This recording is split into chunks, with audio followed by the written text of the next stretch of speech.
Muy buenos días a todos los estudiantes de la Escuela Técnica de Operador de Pozos de Petróleo y Gas. Muy contento por poder dar la primera clase de Geología Aplicada, la clase del módulo 5, donde nosotros vamos a estar viendo este capítulo de Geología más avanzada. No me queda más que recordarles que esta clase queda grabada en YouTube, así como todas las clases que yo he podido participar con ustedes, y asimismo esta clase, al finalizarla, nosotros las estamos enviando por WhatsApp para que ustedes puedan tener todo el material necesario para realizar sus investigaciones. En este módulo yo tomé un título en especial y quiero dejarles a reflexión que cuando realicen los trabajos, por favor, colocarle el título de su investigación y de igual manera el nombre. Lo digo porque muchas veces he recibido en módulos anteriores trabajos donde no llevan ningún nombre ni tampoco tienen ningún título. Y yo, en mi caso, tomé como título esto que dice Principio básico de la geología, el tiempo geológico, columnas geológicas y deformación de la corteza terrestre. Estos puntos son los que vamos a estar analizando en este capítulo durante las 4 semanas siguientes. Dentro del contenido de lo que vamos a analizar en este módulo está el tiempo geológico, que se mide con datación relativa, datación con radioactividad y escala del tiempo geológico. La datación relativa nos va a dar a nosotros el tiempo, cómo ocurrieron las cosas en los eventos del planeta, qué ocurrió antes y qué ocurrió después. Sin embargo, no tenemos ninguna fecha exacta con este tipo de método de datación o de conceptuar las edades del planeta. Sin embargo, en la datación con radioactividad o datación absoluta, si nosotros vamos a estar hablando por medio de métodos químicos las edades exactas del planeta. Y por último, en el punto del tiempo geológico vamos a estar viendo lo que es la escala del tiempo geológico, que fue una escala utilizada por los paleontólogos, los geólogos, los geofísicos, los ingenieros petroleros para determinar dónde finaliza una era geológica e inicia otra. Por ejemplo, en el planeta se sabe que tiene un poco más de 4.600 millones de años. Disculpen que mueva la pantalla hacia arriba y hacia abajo, pero es para que no se me apague y se pierda el video. El planeta tiene más o menos 4.600 millones de años y se sabe que la era precámbrica llegó desde hace 4.600 millones de años hasta aproximadamente 600 millones de años. Hay libros que dicen 575, otros libros dicen 580 millones de años, pero es un intervalo de no más de 100 millones de años que hay entre un autor y otro autor de diferentes libros. Sin embargo, yo lo catalogo de 4.600 a 600 millones de años. Esa época fue determinada como la era precámbrica porque no existía nada, o la época azoica o agnóstica, donde se dice que no había vida. El planeta estaba totalmente hirviendo y por esas altas temperaturas no existía ningún tipo de vida.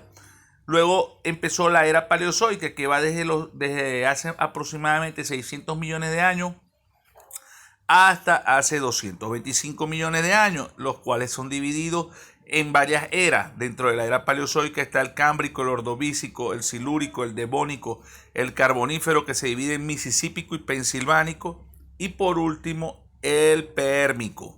Estas edades geológicas de la era paleozoica se dividen en edades. Por ejemplo, el cámbrico va de 600 millones de años a 525 millones de años. La era ordovícico va de 505 a 525 millones de años. Cada vez se acercan más a la época actual. Esto lo vamos a estar aprendiendo en este módulo. Y es muy importante saberlo porque normalmente cuando nosotros llegamos a un pozo petrolero nos dicen el hidrocarburo se encuentra en el Mesozoico, en la era Jurásica. Entonces dicen, no, este hidrocarburo es del Jurásico. Y esto a nosotros nos da como referencia cuando hacemos un siguiente pozo, saber, disculpen ustedes, saber la era en la cual se originó ese hidrocarburo. De igual manera vamos a estar hablando de lo que es la deformación de la corteza terrestre. Vamos a estar analizando conceptos básicos de lo que son los pliegues, las fallas, los tipos de pliegues, las partes de un pliegue. Y vamos a estar hablando de todo lo que tiene que ver con los movimientos tectónicos que originan fracturas en la corteza terrestre. Dentro de este capítulo del tiempo geológico vamos a saber nosotros lo que la geología necesita una escala temporal. ¿Por qué necesita una escala temporal? Ya que el planeta es tan grande, tiene una historia tan extensa, nosotros necesitamos una escala de tiempo para poder determinar qué ocurrió en diferentes momentos del planeta. Entonces la geología necesita una escala temporal. Datación relativa y principios fundamentales. Dentro de la datación relativa existen una serie de principios que vamos a ir analizando en este módulo, ¿no? Como es la ley de superposición de estratos, el principio de horizontalidad original, principio de intersección, las inclusiones, discontinuidades estratigráficas, aplicaciones de los principios de datación relativa. Con esta serie de principios que nosotros podemos analizar, podremos saber qué ocurrió antes y qué ocurrió después. Sin embargo, no vamos a tener una fecha exacta del origen de estos eventos que ocurrieron en el planeta, porque eso es lo que nos enseña a nosotros la datación relativa.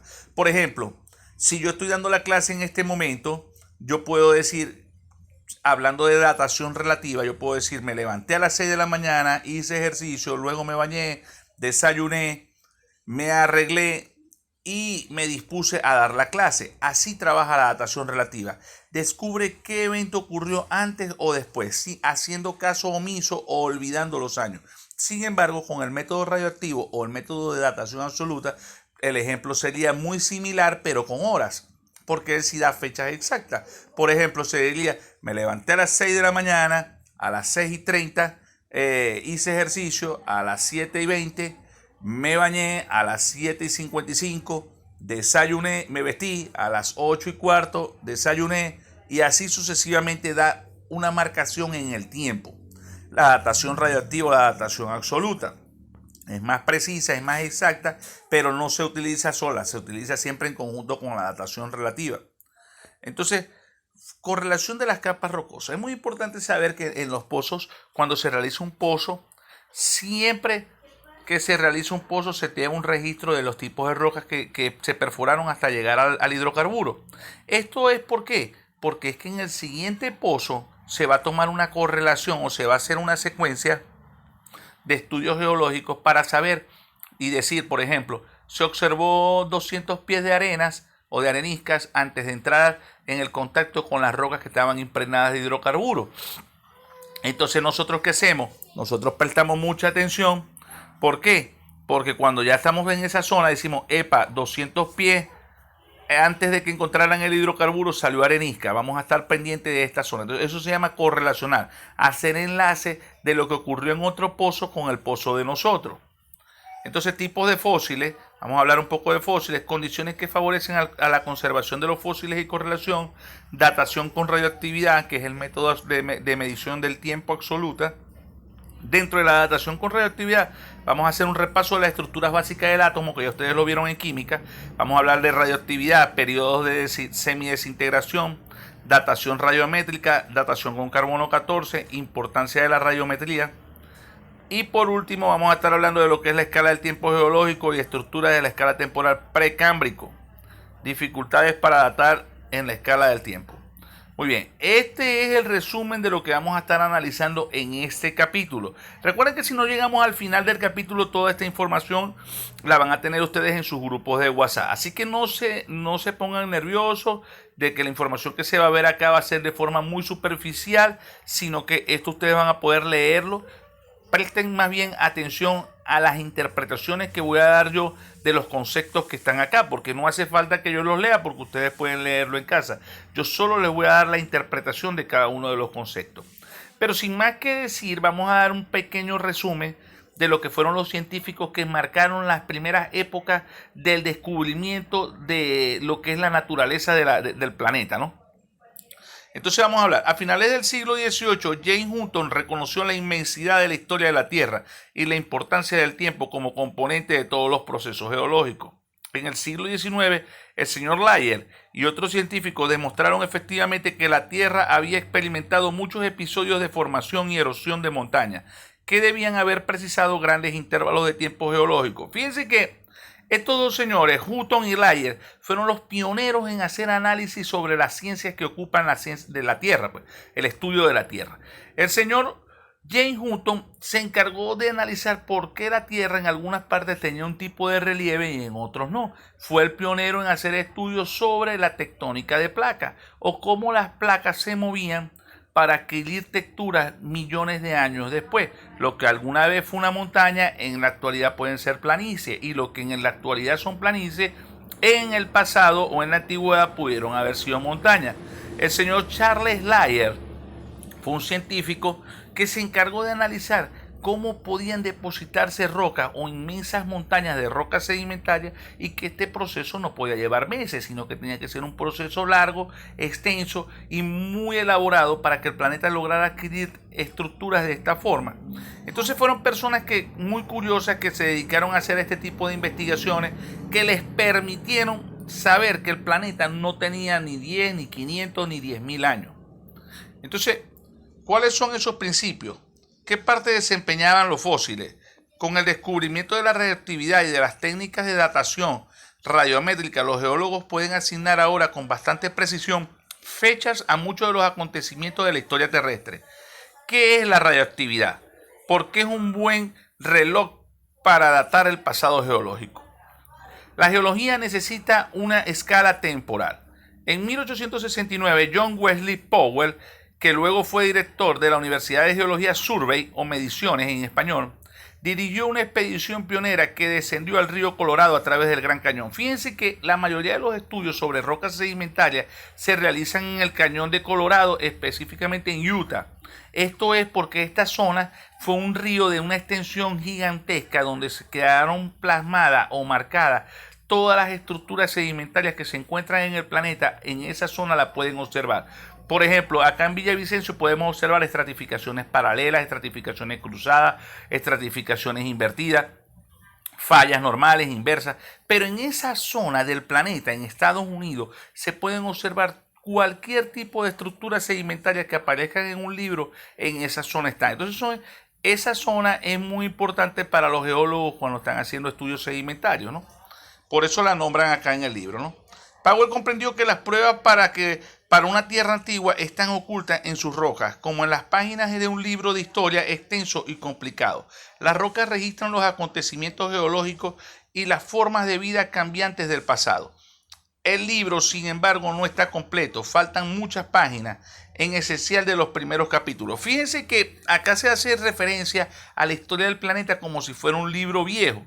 Y es verdad, porque es que las rocas son las que marcan la historia del planeta. En ellas se encuentran fósiles de animales y vegetales, y no solo fósiles, animales y vegetales, sino incrustaciones de minerales que nos permiten a nosotros interpretar lo que ocurrió hace millones de años. Pero sin embargo, mucha historia del planeta ha sido destruida por los mismos procesos endógenos y procesos exógenos que ocurren en nuestro planeta. Cuando hablo de procesos endógenos, no estoy hablando más que los procesos internos que ocurren en el planeta, como son el vulcanismo o magmatismo, los movimientos tectónicos. Cuando hablo de los procesos exógenos, son todos los procesos que atacan a las rocas que se encuentran en la parte superficial y que permiten la disgregación o la descomposición de estas rocas para una posterior transformación a través de procesos sedimentarios o procesos diagenéticos que permiten que las rocas se vayan transformando. Entonces, estos dos científicos, esta serie de científicos que fueron marcadores o fueron los pioneros en hacer estudios sobre el planeta, analizaron que no podía el planeta tener una cantidad de tiempo tan corta como muchas personas lo pensaban. Sin embargo, antes de llegar a la conclusión de hacer una escala o una columna en el tiempo geológico, pasaron una serie de secuencias que nosotros vamos a estar leyendo, de eventos que vamos a estar leyendo en este capítulo, ¿no? El tiempo geológico y la datación relativa a los principios fundamentales, ¿no? Los geólogos que desarrollaron la escala del tiempo geológico revolucionaron la manera de pensar sobre el tiempo y la percepción de nuestro planeta. Descubrieron que la Tierra es mucho más antigua de lo que nadie se había imaginado, y que su superficie y su interior habían cambiado una y otra vez por los mismos procesos geológicos que actúan en la actualidad. A finales del siglo XIV y a principios del siglo XX se intentó determinar la edad de la Tierra. Aunque algunos de los métodos parecían prometedores, para aquella época ninguno de esos primeros esfuerzos demostró ser fiable. Siempre había discrepancia o había discusiones entre un investigador y otro que no permitían realizar un consenso y poder determinar las edades exactas del planeta, ¿no? Lo que estos científicos buscaban era una fecha numérica. Estas fechas especificaban el número real de años que han pasado desde que un acontecimiento ha ocurrido. Fíjense que con la datación relativa y los principios que nosotros vamos a analizar, nosotros vamos a poder saber qué ocurrió en el planeta, pero no vamos a saber las edades. Y los científicos no se conformaban con saber, no, primero se formó esto, luego ocurrió aquello y luego ocurrió esto. No, ellos necesitaban saber las edades exactas del planeta y de cada una de las rocas que ellos estaban analizando. Sin embargo, no tenían para el momento cómo hacerlo. Entonces vamos a ir analizando, porque es muy bonito ver la serie de principios básicos de la Tierra, de las ciencias de la Tierra o de la geología que se utilizaron antes de llegar a lo que es la datación radiométrica, como son los principios del carbono 14, el potasio 40, el argón 39, el uranio 238, el uranio 235, el torio 226. Todos estos métodos se utilizaban químicamente y lo vamos a ver en el segundo capítulo que vamos a estar viendo de forma online y también de forma presencial. Esto lo vamos a ver nosotros con el fin de aprender a determinar las edades del planeta. Ojo, ustedes no son paleontólogos, tampoco son geólogos, solamente necesitan saber cuál es el proceso químico para que se pueda determinar las edades de la roca. Esto es como conocimiento general. No es que ustedes van a hacer este tipo de pruebas en el campo, porque ustedes son operadores de pozos. Pero sí es necesario que ustedes manejen la teoría y sepan cuando alguien les diga, no, este hidrocarburo lo encontramos en el Jurásico, por ejemplo. Ustedes puedan decir, perdón, en el Jurásico, fue entre tantos millones de años y tantos millones de años. ¿Y cómo lo determinan? Por métodos radioactivos. Entonces, cuando alguien les hable o les haga una pregunta o esté en una conversación en un grupo de trabajadores, ustedes sepan cómo son los procesos radioactivos para determinar las edades de la roca. Recuerden que el trabajo que ustedes van a buscar es de operadores de pozos, pero una vez que estén dentro de la industria petrolera, ustedes no solo pueden trabajar de operadores de pozos, porque este curso a ustedes les permite tener conocimiento sobre todos los equipos que trabajan en el taladro, sobre la geología, sobre lodos de perforación, sobre controles sólidos. Es un curso que tiene una amplitud de conocimientos que si ustedes los profundizan y los refuerzan con otros cursos o seminarios o charlas, ustedes podrán estar trabajando no solo en el área de operadores de pozos. No se limiten solo a buscar trabajo como operadores de pozos, porque ustedes están teniendo mucho conocimiento que les van a permitir tener amplitud de ofertas laborales. Entonces, continuando con esto, vamos a hablar acá de la datación relativa. Espero que hayan leído mientras yo estaba conversando con ustedes. La datación relativa significa que las rocas se colocan en su secuencia de formación adecuada. Cuál se formó en primer lugar, luego cuál se formó en segundo lugar y así sucesivamente en tercero y cuarto lugar. Entonces, la datación relativa no puede decirnos cuánto hace que sucedió algo, solo qué ocurrió después de un acontecimiento y antes que otro. Las técnicas de datación relativa que se han desarrollado son válidas y continúan siendo muy utilizadas todavía hoy. Por supuesto, si yo me voy a una montaña y yo veo un río que atraviesa entre dos montañas y al mismo tiempo veo rocas fracturadas, yo digo, bueno, en la antigüedad esto pudo haber sido de forma horizontal. Esfuerzos compresivos formaron estas cadenas montañosas.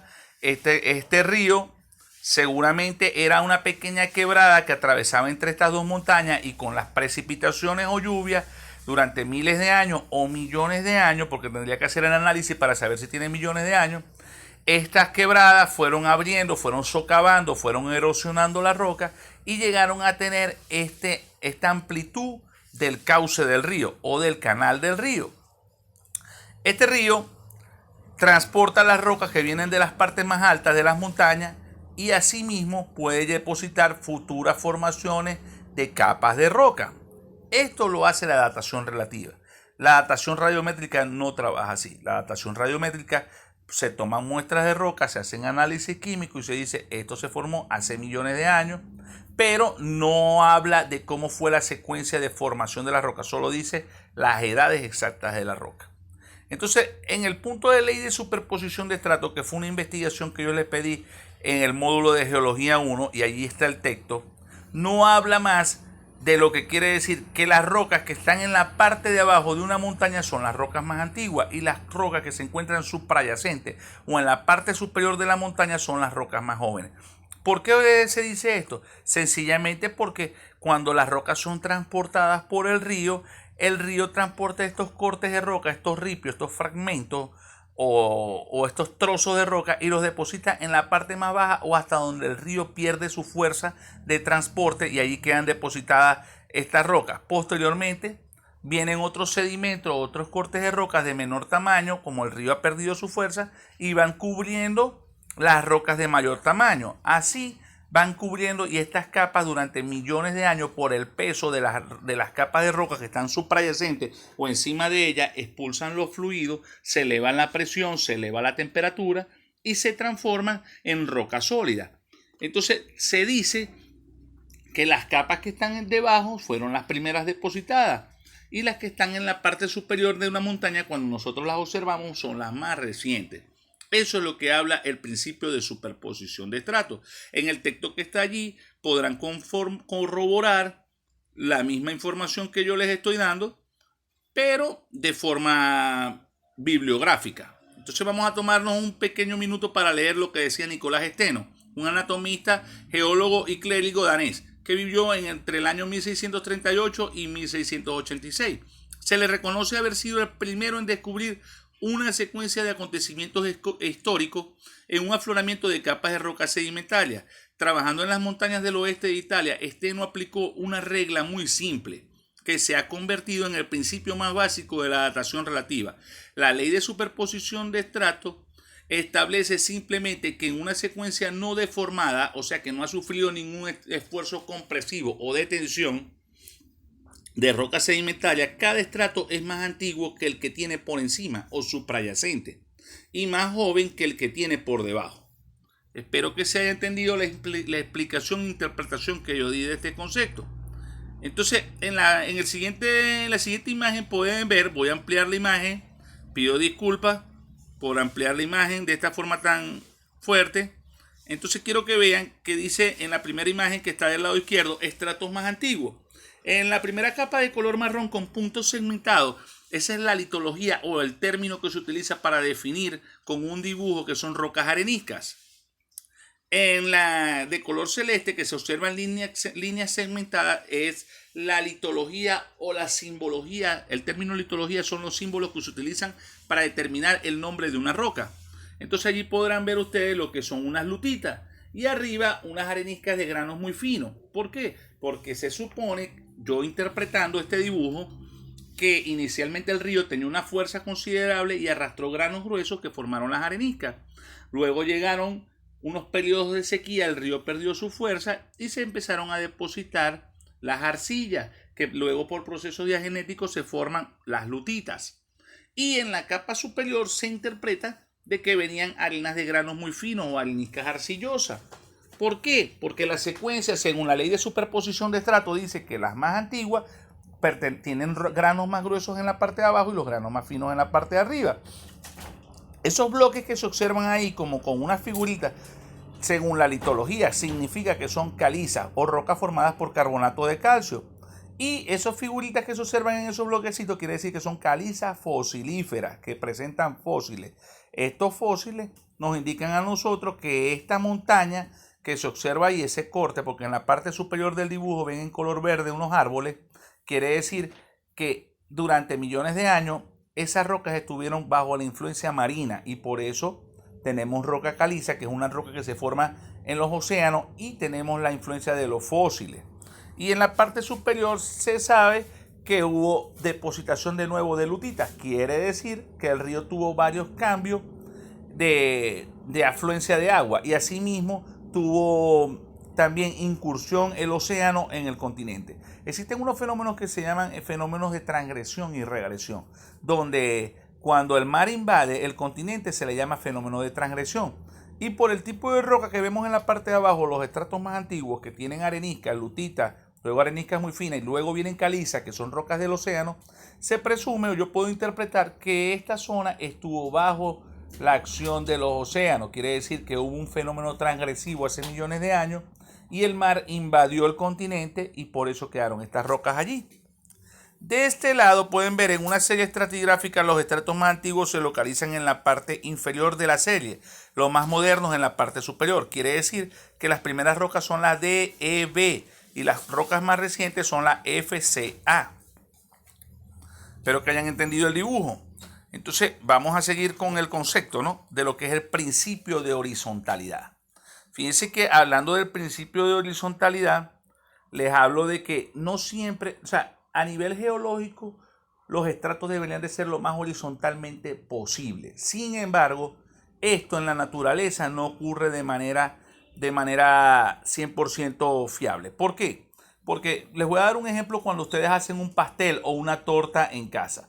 Fíjense que cuando ustedes hacen un pastel o una torta en casa, ustedes, si el refractario o el molde no está 100% derecho o en buen estado, cuando ustedes hacen el pastel, si el molde presenta una deformidad, cuando ustedes voltean el molde para sacar la torta, la deformidad va a quedar plasmada sobre ese pastel. Igual ocurre en la naturaleza. Si el terreno sobre donde se va a depositar los sedimentos para la formación de nuevas rocas no está totalmente horizontal, los sedimentos se acoplan o se adaptan a la forma del molde, si se quiere decir, donde van a ser depositados, y por ende los estratos no van a ser totalmente horizontales. Esto se los digo porque cuando ustedes vayan en algún camino y observen algún tipo de montaña, se van a dar cuenta que las montañas no siempre los estratos son horizontales. Sí son ligeramente horizontales, algunas veces son como si fueran folios o hojas de un libro. Sin embargo, cuando son sometidos a esfuerzos tectónicos, adquieren otro tipo de estructura a nivel superficial, ¿no? Entonces, esto es lo que nos habla el principio de horizontalidad, de que los estratos son debidamente o parcialmente depositados de forma horizontal en la naturaleza. Entonces, este nos dice que fue el que reconoció la importancia de otro principio básico, denominado el principio de horizontalidad original. De manera sencilla, significa que las capas de sedimento se depositan en general en una posición horizontal. Por tanto, cuando observamos estratos rocosos que son planos, deducimos que no han experimentado perturbación y que mantienen todavía su horizontalidad original. Esto se ilustra en las capas del Gran Cañón. Fíjense que en esta imagen que están viendo aquí, de esta forma deberían de depositarse las capas de la roca, ligeramente horizontal. Como se observan ahí, areniscas, calizas, pizarras impermeables, arcillas, calizas, areniscas y lodo. Esta imagen nos muestra a nosotros un corte o un perfil del planeta debajo de un océano. Fíjense, se observan las montañas y debajo del océano las capas de roca se observan de esta forma. El principio de intersección. El principio de intersección nos habla a nosotros de, por ejemplo, muchas veces ustedes van en los caminos y observan montañas de capas de roca horizontales o parcialmente horizontales y se observan fracturadas. ¿Qué nos dice a nosotros el principio de intersección? Es muy sencillo. Cuando ustedes observan unas rocas que están fracturadas, yo les pregunto en casa y tómense unos segundos a pensar, ¿qué fue primero, la deposición de la roca o la fractura? Espero que hayan analizado la pregunta. Por supuesto que primero tuvo que haber una deposición de los sedimentos y transformación en roca sedimentaria o roca metamórfica o algún tipo de roca ígnea para que luego pueda haber un proceso de fractura. No puede haber fractura primero y luego puede haber la deposición de la roca. Primero fue la deposición de la roca o la formación de la roca y posterior a ella vino la fractura. En la imagen que tenemos a continuación nos muestra a nosotros cómo es el principio de intersección. La voy a ampliar y espero que hayan leído el concepto mientras yo estaba dando la interpretación del mismo. Fíjense que en esta imagen pueden observar capas de roca de diferentes colores y se observa un término que se llama falla, que lo definimos como falla A, y otro término que se llama dique, que lo definimos como dique A. Entonces, y en la parte superior dice conglomerado, que es otro tipo de roca, y lutita. Bueno, cuando hablamos de movimientos tectónicos, son los movimientos que ocurren en el planeta y nos dan a nosotros lo que llamamos sismos. Estos sismos hacen que el planeta adquiera estructuras, bien sea de formaciones de montañas, separación de las placas tectónicas que nos dan origen a nuevos ríos, océanos o mares, o cualquier tipo de modelado exterior en el planeta. Entonces, en esta imagen pueden ver que existe un esfuerzo compresivo que da origen a una falla A, una falla inversa. Luego vamos a estar analizando cómo diferenciar una falla normal de una falla inversa. Pero en esta falla A, yo puedo ver que los bloques del lado derecho están se observan a simple vista como si estuvieran encima de los bloques del lado izquierdo. Esto nos dice a nosotros que es una falla inversa cuando el plano divisorio de los dos bloques queda invertido. En la parte derecha de la imagen pueden ver un dique. Un dique es una intrusión magmática o de lava que ocurre cuando la lava fractura la roca y va ascendiendo y la va fracturando o cortando. El principio de intersección nos dice a nosotros que primero fue la deposición de la roca, la formación de las capas o estratos rocosos, y posterior a ella vino la falla o la fractura de la roca. Y posterior a esto ocurrió la inyección magmática o la inyección de lava que dio origen al dique. Así funciona el principio de intersección, como lo expliqué en ese dibujo. Entonces vamos a tomar texto de lo que dice el principio de intersección. Cuando una falla atraviesa otra roca o cuando el magma hace intrusión o cristaliza, podemos suponer que la falla o la intrusión es más joven que las rocas afectadas. Es más de lo que yo les acabo de explicar. Entonces, en esta imagen que está acá, la voy a ampliar, dice estratificación, datación relativa. Fíjense que esta imagen es una imagen bastante compleja y los geólogos las analizan y muchas veces terminan reprobados en materias porque el trabajo de nosotros es analizar y saber qué ocurrió antes y qué ocurrió después por medio de los principios de datación relativa que hemos estado analizando y posterior a eso darle fechas exactas de formación de las rocas que sufrieron esos eventos para poder hacer un buen estudio geológico, ¿no? Entonces, inicialmente yo puedo agarrar y decir que hubo una deposición, y quiero que miren bien los números con atención, de las capas 1, 2, 3, 4, 6, 9, 10, 12, 13, 14, 15. Estas capas que he enumerado, la número 7, la número 8, la 9, estas capas se depositaron de forma horizontal. Inicialmente, según dice el principio de horizontalidad, pero por esfuerzos compresivos han sido levantadas. Han sido levantadas y han quedado expuestas a la superficie. Una vez que estas capas quedaron expuestas a la superficie, fueron erosionadas por los procesos exógenos, como son el agua, el viento y el hielo. Durante millones de años estas rocas sufrieron desgaste y quedaron totalmente de forma al ras de la tierra, o sea, a nivel plano. Una vez que ocurrió esto, pasaron millones de años y hubo deposición de sedimentos. ¿De cuáles sedimentos? De la capa número 20, 21 y 22. La capa 20, 21 y 22 son capas que se depositaron de forma horizontal. Cuando ocurrió esta deposición todavía no se había formado esta cavidad que se observa allí en la imagen que separó las placas, porque observen que en la parte superior se observa vegetación de color verde y árboles, ¿no? Entonces fíjense que se depositaron las capas y este contacto que se observa aquí, voy a ampliar la imagen, entre capas inclinadas y capas horizontales se le llama discordancia angular. Se ha creado un ángulo entre las rocas que fueron levantadas por esfuerzos compresivos y las rocas que se fueron depositadas de forma horizontal. Posterior a eso ocurrió una intrusión magmática que se llama batolito y ha sido definida con el número 23. Esta intrusión magmática o batolito es una intrusión de lava que cortó las rocas. Fíjense cómo afectó las rocas que estaban depositadas de forma inclinada y también afectó las rocas suprayacentes que estaban en forma horizontal, que fueron las que realizaron el contacto que llamamos discordancia angular. Esta discordancia angular fue, si se quiere decir, deformada gracias a la inyección de lava que se llama batolito. Y luego en el número 24 pueden ver como un dique o una inyección de lava más de forma lineal cortó las rocas que están inclinadas, que hacen en la discordancia angular, cortó el batolito de roca ígnea, o sea, una roca ígnea cortó otra roca ígnea, la fundió y cortó la primera capa de estratos horizontales que, si observan bien, se observan como pequeños caracoles. Quiere decir que esas son rocas calizas. Entonces fíjense que de esa forma los geólogos analizan una imagen como esta por medio de los principios de datación relativa. ¿Qué ocurrió primero? ¿Qué ocurrió después? Acá no se están hablando de años exactos de formación a esto. Entonces, ya una vez definido que las rocas Las rocas se depositaron de forma horizontal, se inclinaron por esfuerzos compresivos, se erosionaron, hubo una posterior deposición de estratos horizontales, luego hubo una inyección magmática que se llamó batolito y a su vez pasaron millones de años y hubo una nueva inyección de lava que hizo un dique que cortó las rocas inclinadas, cortó el batolito de roca ígnea y cortó la primera capa de roca sedimentaria.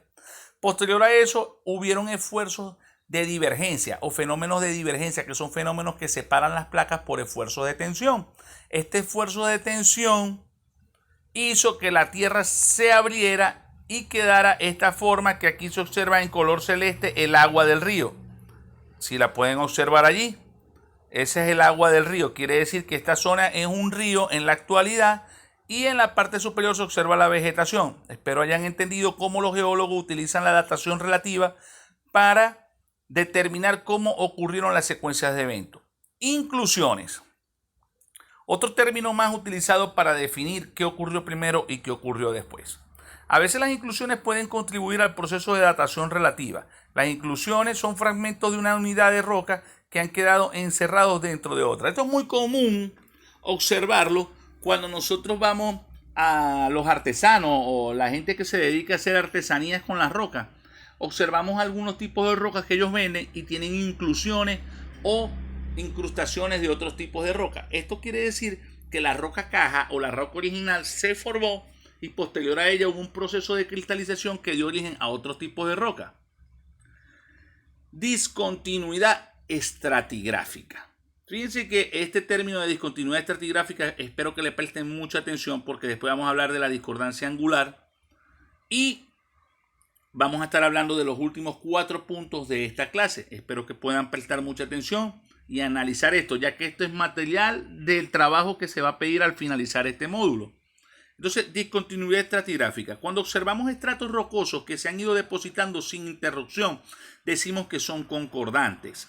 Zonas concretas exhiben estratos concordantes que representan ciertos lapsos de tiempo geológico. Sin embargo, ningún lugar de la Tierra tiene un conjunto completo de estratos concordantes. O sea, cuando se habla de estratos concordantes, quiere decir que nosotros pasamos por una montaña y podemos observar estratos debidamente horizontales de un tipo de roca bien definido o en su defecto rocas de grano grueso abajo, grano medio arriba y granos más finos en la parte superior. Esto quiere decir que son estratos concordantes. A todo lo largo de la historia de la Tierra, el depósito de sedimentos se ha interrumpido una y otra vez.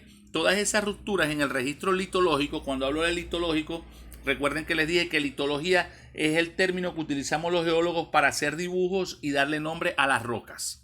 Se denominan discontinuidades estratigráficas. Una discontinuidad estratigráfica representa un largo periodo durante el cual se interrumpió la sedimentación. Les explico.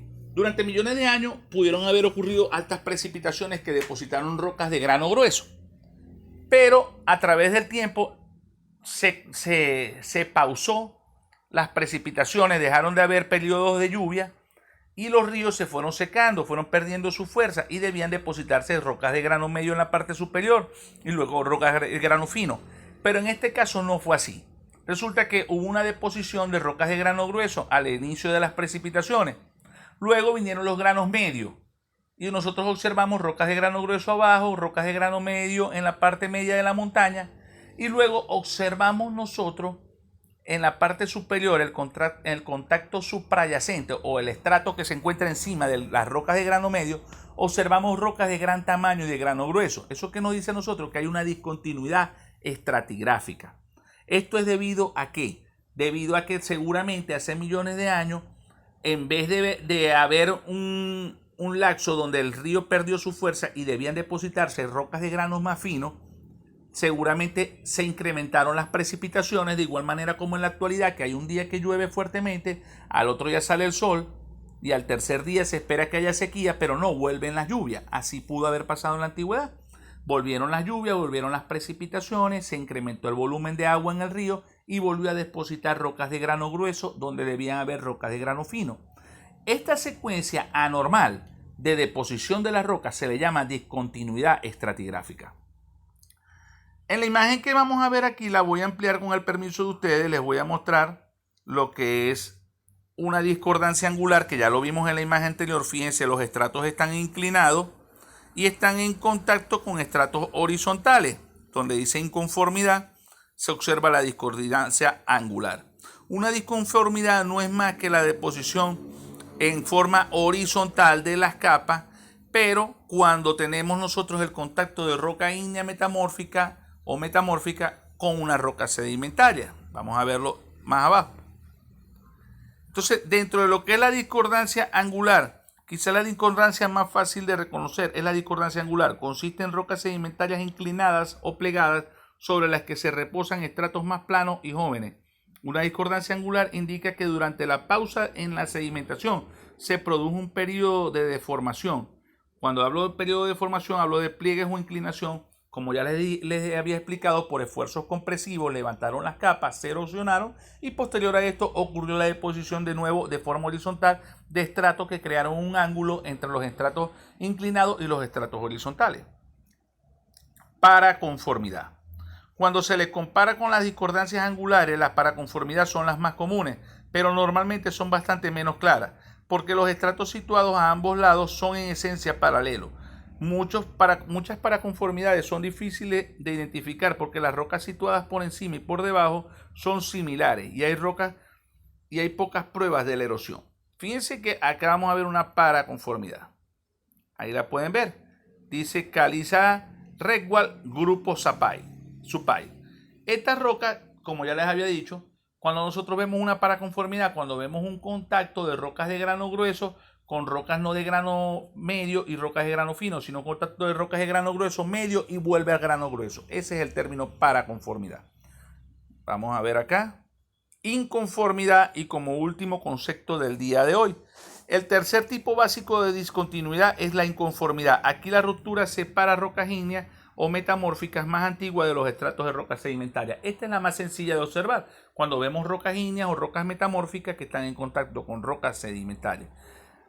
Esta información que está acá es información textual que les sirve a ustedes como material de apoyo en este módulo. Sin embargo, no contempla la información del trabajo que yo les pedí. Por esa razón se los dejo a ustedes para que la puedan leer en casa.